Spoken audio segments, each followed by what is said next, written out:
नमस्कार दोस्तों, मैं डॉक्टर आकाश कोटनाला।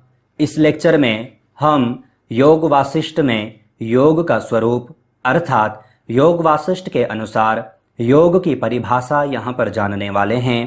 इसके साथ ही ग्रंथ की विशेषता अर्थात योग वासिष्ठ ग्रंथ का महत्व क्या है, इस विषय पर भी हम यहाँ पर चर्चा करने वाले हैं। प्रथम ही योग का स्वरूप अर्थात योग वासिष्ठ के अनुसार योग की परिभाषा हम यहाँ पर देखें तो उससे पूर्व योग शब्द को हम यहाँ पर जानें तो आप देखेंगे योग का शाब्दिक अर्थ है जोड़ना। जो योग जो शब्द है युज धातु से बना हुआ है, जिसका अर्थ जुड़ना अर्थात जोड़ना या फिर मिलन से होता है।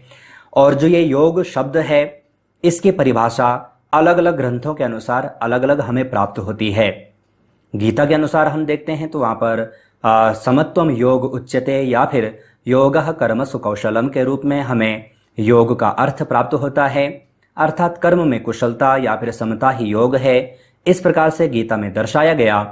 अगर हम योग सूत्र के अनुसार देखें तो वहाँ पर महर्षि पतंजलि कहते हैं योगश्चित्त वृत्ति निरोध, अर्थात चित्त की वृत्तियों का निरोध ही योग है। जब हम योग सूत्र पढ़ते हैं या फिर योग दर्शन देखते हैं तो वहाँ पर हमें जानना होता है कि योग का जब हम परिभाषा देखते हैं तो चित्त समझने का होता है कि चित्त क्या है, चित्त की वृत्तियाँ क्या है और चित्त की वृत्तियों का निरोध कैसे होता है। जब हम इन तीनों चीज़ों को जान लेते हैं तो हमारा टॉपिक क्लियर हो जाता है, अर्थात हमें समझ में आता है कि योग की परिभाषा किस प्रकार से योग सूत्र में दर्शाई गई। उसी प्रकार से जैसे कि हम वेदांत के अनुसार देखते हैं तो वहाँ पर कहा है कि जीव और आत्मा अर्थात जीवात्मा और परमात्मा का मिलन ही योग है। शिव संहिता के अनुसार देखते हैं तो वहाँ पर कहा है कि शिव और शक्ति का मिलन ही योग है। कहने का तात्पर्य है कि अलग अलग ग्रंथों के अनुसार योग की परिभाषा अलग अलग दी गई है।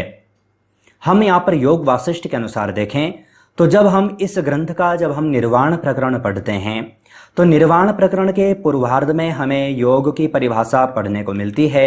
एक श्लोक यहाँ पर दिया गया है, संसारोत्तरणे युक्ति योग शब्देन कथ्यते। जो श्लोक है पुनः रिपीट कर देते हैं, संसारोत्तरणे युक्ति योग शब्देन कथ्यते। कहने का तात्पर्य है कि योग वह है जो कि संसार सागर से पार होने की जो युक्ति है। ध्यान दीजिएगा, संसार सागर और इससे पार होने की युक्ति, इसे यहां पर इन्होंने योग स्वीकार किया। कहने का तात्पर्य है जो माध्यम है, किसका माध्यम है? संसार सागर। अब ये संसार सागर अर्थात इस संसार को योग वासिष्ठ के अनुसार सागर कहा गया है। जैसे कि मीरा भी कहती हैं कि जो ये संसार है यह क्या है? सागर के समान है। लेकिन वह कहते हैं कि यह जो संसार है अर्थात संसार रूपी जो सागर है यह सूख गया है। वरन यहाँ पर भी योग वासिष्ठ में भी श्री रामचंद्र जी को यहाँ पर वशिष्ठ जी कह रहे हैं कि जो ये संसार है यह सागर के समान है। तो सागर के समान है और इस संसार से पार अर्थात जैसे कि हम सागर को या फिर समुद्र को या फिर नदी को अगर जो हमें पार करने का होता है तो हम किसी नाव का सहारा लेते हैं। नाव के सहारे या फिर जहाज इत्यादि के सहारे हम नदी या फिर नाला या फिर गंगा जी जो कोई भी हम कहें समुद्र है तो उसको हम पार करते हैं किसी नाव के माध्यम से। तो जो नाव है वह क्या है? माध्यम है अर्थात युक्ति है। तो यहाँ पर भी कहने का तात्पर्य है कि जिस युक्ति के सहारे हम संसार सागर से पार होते हैं वही योग है। ध्यान दीजिएगा, युक्ति को यहाँ पर योग कहा है। अब वह योग कोई सा भी हो सकता है, कर्म योग हो, भक्ति योग हो, ज्ञान हो, अष्टांग योग हो, हठ योग हो, लय हो योग हो, मंत्र हो, जप हो, किसी के भी माध्यम से। वरन आपको ध्यानपूर्वक समझना होगा कि योग वासिष्ठ ज्ञान योग का ग्रंथ है। यहाँ पर जो जुड़ने की जो युक्ति अर्थात जो युक्ति जो यहाँ पर जो बताई गई है वह ज्ञान योग ही है। अर्थात जिस ज्ञान के द्वारा हम इस संसार सागर से पार हो जाते हैं, अर्थात इस माया रूपी जो ये संसार है, जन्म मृत्यु का जो ये चक्र है, इससे जो हम पार हो जाते हैं ज्ञान के द्वारा, तो वही क्या है? योग है। इस प्रकार से आपको यहाँ पर जानना है। देखो, योग का अर्थ यहाँ पर जुड़ने से तात्पर्य क्या है तो वो हम पूर्व में आपको बता चुके हैं, अलग अलग ग्रंथों के अनुसार हम आपको बता चुके हैं। तो ये यहाँ पर आपको जानना है कि योग वासिष्ठ के अनुसार कहा गया कि संसार सागर से पार होने की युक्ति ही योग है। यहां पर जब हम इसी श्लोक का जब हम उत्तरार्ध पढ़ते हैं तो यहां पर कहा है ताम विद्धि द्विप्रकाशम त्व चित्तो व समधर्मिणीम, अर्थात चित्त का विलय करने वाला वह उपाय दो प्रकार का है। तो कहने का तात्पर्य है कि जिसके द्वारा हमारा चित्त विलय हो जाए।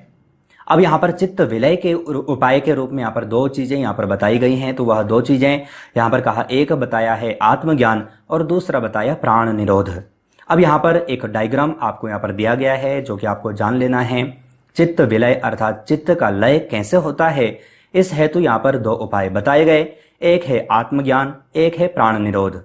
तो आत्मज्ञान का तात्पर्य जिसे हम ब्रह्म ज्ञान के रूप में लेते हैं, या फिर सामान्य तरीके से आत्मज्ञान का अर्थ होता है कि अपने आत्मा अर्थात अपना स्वरूप को जान लेना, समझ लेना, वही आत्मज्ञान है। और प्राण निरोध अर्थात जिसे कि हम प्राणायाम के माध्यम अर्थात प्राणायाम हम समझते हैं। तो प्राण निरोध अर्थात प्राणों पर संयम कर लेना, प्राणों का निरोध कर लेना। तो ये दो उपाय यहाँ पर चित्त विलय के यहाँ पर बताए गए हैं। तो यहां पर आपको जानना है कि योग का स्वरूप किस प्रकार से दर्शाया गया और उस योग हेतु चित्त का विलय कैसे किया जाए, उसके रूप में यहां पर दो उपाय जो बताए गए ये आपको यहां पर ध्यानपूर्वक समझना होगा। यहां पर ग्रंथ का महत्व अंतिम हम यहां पर देखें, ग्रंथ का महत्व किस प्रकार से दर्शाया गया, तो आपको ध्यानपूर्वक समझना होगा कि योग वासिष्ठ अद्वैत वेदांत का एक महत्वपूर्ण ग्रंथ है। ये जब हमने ग्रंथ का परिचय आपको बताया था तो उस दौरान भी हमने देखा था कि यह जो ग्रंथ है यह अद्वैत सिद्धांत को मानने वाला है, जो कि हम वेदांत दर्शन को भी देखते हैं शंकराचार्य जी का। जो शंकराचार्य जी का जो अद्वैत सिद्धांत है उसी प्रकार से योग वासिष्ठ ग्रंथ भी अद्वैत वेदांत को स्वीकार करता है, अर्थात अद्वैत वेदांत का एक महत्वपूर्ण ग्रंथ है। यहां पर ध्यानपूर्वक समझना होगा, जब हम इसके महत्व को जानते हैं यानी कि ग्रंथ की विशेषता जब हम पढ़ते हैं, तो जिस प्रकार कर्मयोगियों के लिए श्रीमद् भगवद गीता महत्वपूर्ण ग्रंथ है, उसी प्रकार ज्ञान योगियों के लिए योग वासिष्ठ महत्वपूर्ण ग्रंथ है। ध्यानपूर्वक समझिएगा, गीता एक ऐसा महासागर है जिसे समझ लेने के पश्चात, जिसे जान लेने के पश्चात कोई भी व्यक्ति हर प्रकार की विद्या, हर प्रकार का ज्ञान प्राप्त कर सकता है। चाहे वो आत्मज्ञान प्राप्त करना चाहे, चाहे योग में योग साधना को बढ़ाना चाहे, जिस किसी भी क्षेत्र में वह आगे बढ़ना चाहे, अगर श्रीमद् भगवद गीता का अभ्यास करता है, पढ़ता है, जानता है, समझता है, तो उसके लिए अर्थात कर्मयोगियों के लिए वह श्रेष्ठ मानी गई है। उसी प्रकार से जो ज्ञान योगी हैं उनके लिए योग वासिष्ठ ग्रंथ महत्वपूर्ण बताया गया है।